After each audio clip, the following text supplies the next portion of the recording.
Nice work. You made it to the final module. So we'll be looking at how we can have a modern money mindset. At first, I wasn't going to do a mindset module because, I'm not a counselor or a therapist. But at the same time, money mindset is such an important part of financial planning that's often ignored by traditional financial planners that I felt the need to keep it in here, especially because it's impacted me quite a bit, even as a financial planner. And so I thought it'd be worth it to keep this module in here and directly address it.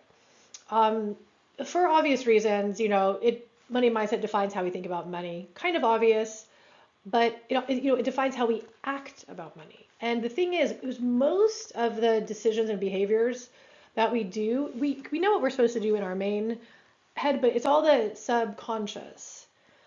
And it's all of that subconscious stuff that's from, whether it's our parents or society or ancestors or wherever it comes from. That's really hard to change. And so that's the stuff that gets us held up and prevents us from having our career success or gets us feeling guilty about money and all the different mindset stuff issues that you potentially have. It takes time. And so addressing the mindset stuff is critical for achieving your personal and professional goals. Let's talk specifically about service-driven professionals. First of all, does it feel just a little weird to be looking at a pile of money? Do I feel a little awkward and cringy talking by a pile of money above my head? Yes, I do. I feel cringy. But you know what? I'm working on that to get over it. Okay, I like numbers, I like data, and I love helping people through financial planning. So I'm just dealing with this pile of cash above my head. Okay. One problem that we have as service-driven professionals is we undervalue our service. We think that we shouldn't help others and get paid highly for it because that would be, not helping people. And we don't want to charge enough because we want to be inclusive. And my issue with that, I did that in my financial planning career. And my financial planning practice imploded because I had so many people that wanted to work with me because I wasn't charging enough. And my firm couldn't handle all of the all of the business and the referrals. And it was during the pandemic when I was homeschooling my kids, and it just, my tendency to overextend myself without enough compensation is what part of what led to my financial planning practice ending and then needing to restart. So undervaluing services does not help anyone. That actually hurt my clients when I left, right? And yes, a lot of them found someone new and they're doing fine now, but a lot of them needed to come back. And so you've got to think about if you overextend yourself and then you end up quitting or you end up, just exhausted and being a horrible human, how is that impacting the people around you in your long-term plan? A scarcity mindset is another problem. Uh, a belief that there's never enough money, okay? And a constant worry about instability. That's especially true for service driven because a lot of us all have, set budgets and our salaries can't go up. If you're a teacher or even if you're a doctor, you have these set amounts. If you're in the military, it's a set amount. It's not like if you just work harder, you get paid more. Okay, then you have this guilt about profit. Kind of similar to for reasons for number one, feeling like it's selfish to earn a profit. You should always prioritizing your service over your own sustainability. And then there's this avoidance of financial management where you just procrastinate on addressing finances because saving the world is more important. And you might even claim to just not care about money. That was me. That was me all the time in my 20s. I didn't care about money. As long as I was saving the world and surfing, that's all I needed. So lots of, and I know that you might not have all of these, but these are the ones that I see most often with service-driven people. So let's talk about some solutions. So first of all, undervaluing the self. Okay. So I kind of already talked about this on the last slide, but inclusivity can result in burnout. If you try to help everyone, you're just going to burn yourself out. You've got to have boundaries. Okay, so when you're thinking about your pricing, if you're an entrepreneur, you've got to think about your long-term sustainability. One way to help a lot of people is to have tiered pricing and have different packages. And so you saw how I did that with my pricing. This class is a more affordable pricing so that I'm able to get it to more people. But then my one-on-one services, I still keep high enough so that I don't burn out. Setting boundaries will always be a challenge, as for me as a mom and having a couple of businesses. Even when I took time off in a sabbatical, I volunteered like crazy until I burnt myself out on that. I mean, so yeah, I feel like boundary setting is a constant struggle. And these are the kinds of things that we can talk about in the mastermind group and in the online community, because there's not quick and easy solutions to this stuff. But just constantly working on it in your way. Maybe some of the stuff might be so deep that you do need to go out actually and get a therapist. I guess maybe, in some cases, maybe you need a financial planner. In other cases, you might need more like a therapist. Scarcity mindset comes from a place of, well, reality somewhat, because we do see where there's not enough. For example, in venture capitalism, women of color only get 0.3% of venture capital funding. And so these amazing women of the Fearless Foundation, they're actually there with Jessica Alba. She's not in it, but we're posing with her. They just wanted to use their own resources to give women of color a little more, and they got sued for it. So, is it easy? Is this an easy world? No. Are there problems? Absolutely.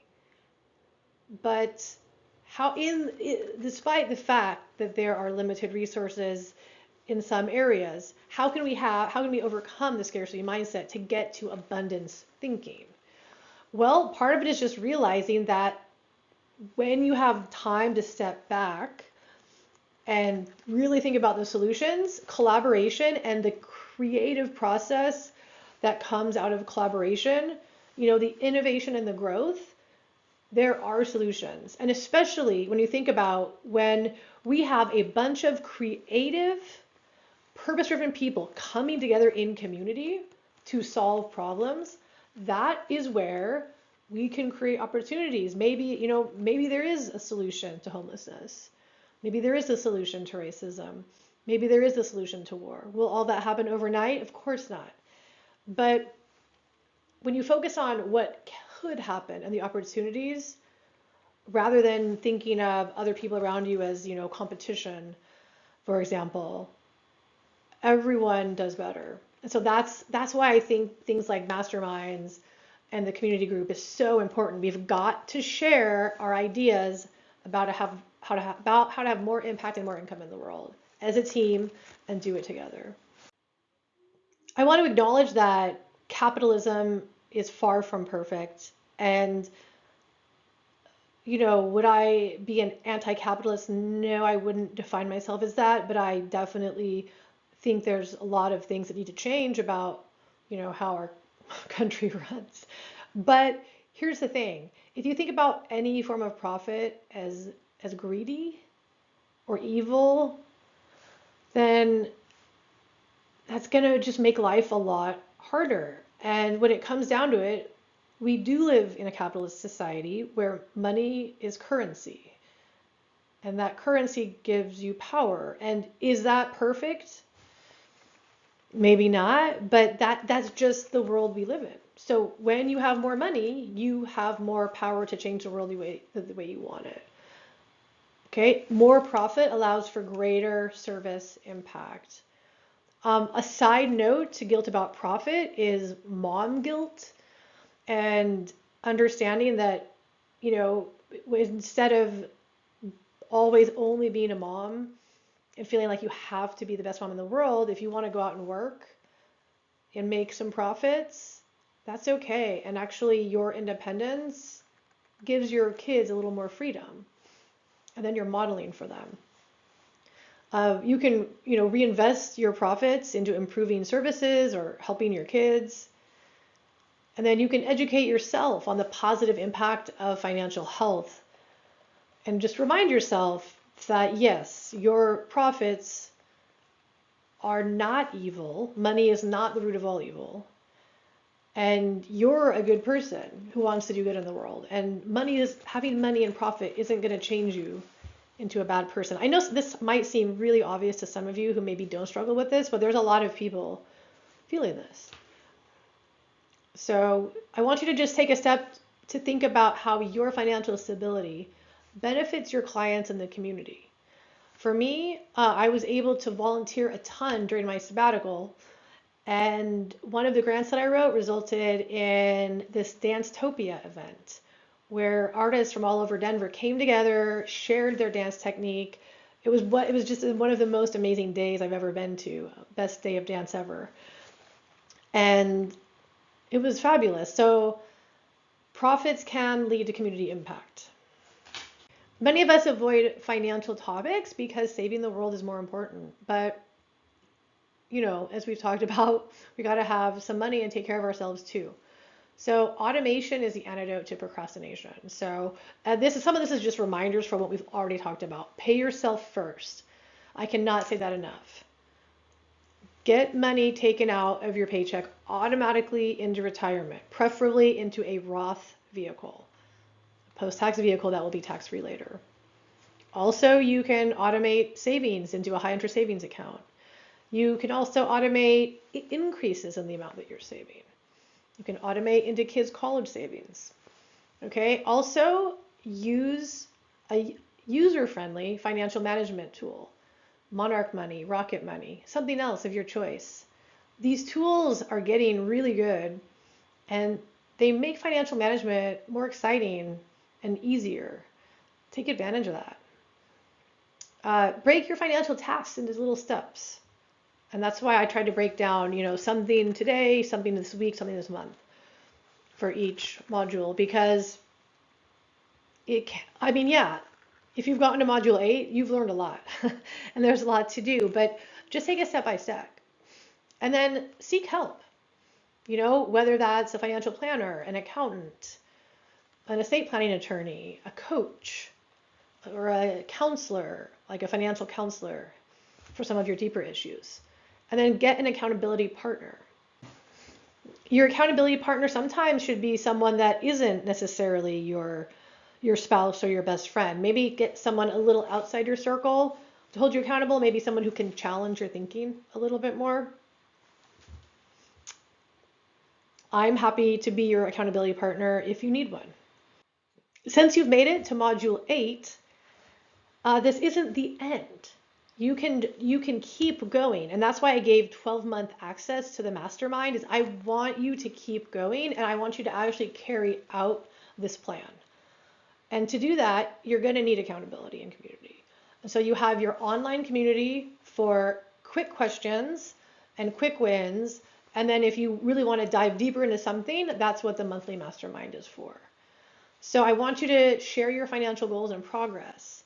You can also make your own group. Maybe you want an in-person group that's a little more intimate than an online community. And then you can provide encouragement and advice. Congratulations, you made it. You did 8 modules. Nice work. At this time, take a minute to reflect on all of the financial tools, the strategies, the mindset tips, the values-based coaching. Take time to acknowledge what you've learned. What mindset shifts have already started to happen? Please take time to acknowledge and celebrate your hard work. And I want you to stay in the program. You have access for 12 months to the mastermind, and then the online community, you have access to that as long as you want. So make sure you take advantage of that. That's a really, really valuable part of this training, because all the stuff that you just learned, it will just, you might be motivated now, but that motivation can go away. Okay. And then if ever you need extra help and want to meet one-on-one, you know where to find me. Okay. Take care.